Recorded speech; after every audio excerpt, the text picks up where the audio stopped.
Okay, so I'm gonna do what I did last time for the book analysis, like I did with Frederick Douglass, and do this for Celia Slave.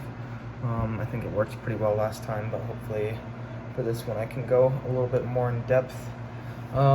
So my initial reaction to this book, I probably should have picked up on the fact that this was a true story a little bit earlier on, but just like Frederick Douglass, it made me feel a little bit more of a connection to the narrative since it actually did in fact happen. I wasn't under the presumption of its authenticity at first, but anyhow, going into that, I think the book had a lot of differences between the Frederick Douglass narrative, and I think there's definitely a sense of like a power struggle. So I saw Celia as a very vulnerable character, sold into slavery to Newsom at the age of 14, same age as some of his kids, and her eventual, or not even eventual, her immediate abuse via Newsom is something I was a little bit taken back by. I thought it was very unexpected.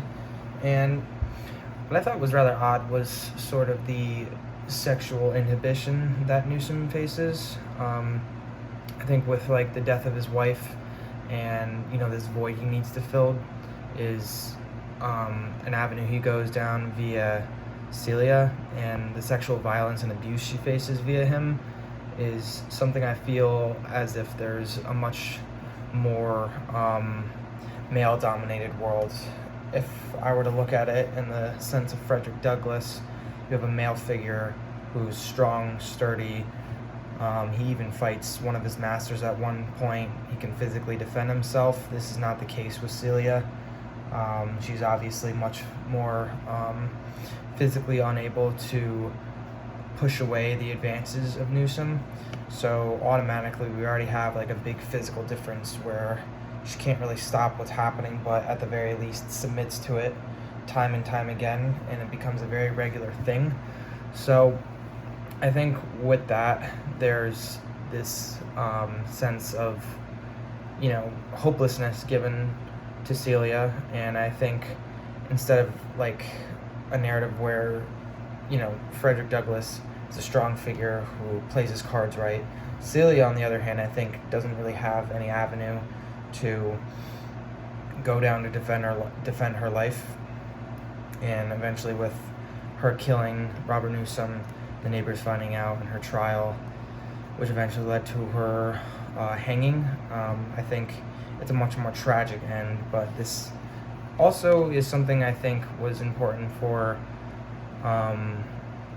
the rights of slaves via women as well, but it sort of feels hard to get those words out of my mouth because slavery at this time denied any slave any rights of a citizen, weren't really seen as human in any sense, more or less just, like my glasses case, just a piece of property.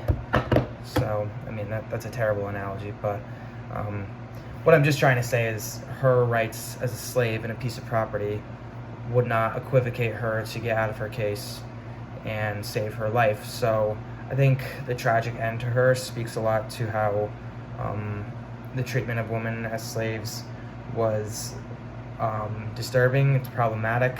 A quote I found from the story, which I think puts things into like a large perspective of what was going on in society and how Missouri and other states, they were going to legitimize slavery as an institution more. It was going to be legalized federally, or at least protected. So I found perhaps they escaped their dilemma through a process of rationalization. As a historian of slavery recently has suggested, many plantation women did, viewing Celia as the dark, sensual temptress who seduced their father. So from that quote, I did find it a bit confusing at first, but if you unwind that a little bit, I think what we get here is, on the opposite end, an actual more powerful figure. I think Celia was Robert's temptress, and I think it doesn't rationalize her abuse or mistreatment in any sense, but I think at the same time we see here her eventual murder of Newsom, which me personally don't see it as unfit morally. I can't say the same for any situation I've been in my life, but it seems justified in my sense. And I wish, historically speaking, things had turned out different for her. But this rationalization this quote talks about, and how Celia wasn't the only slave that was going down the avenue of being abused by their plantation owner or their slave master, or whatever you want to call it. I do think her death is reminiscent on, or contingent on, the fact that eventually slavery as an institution would be abolished.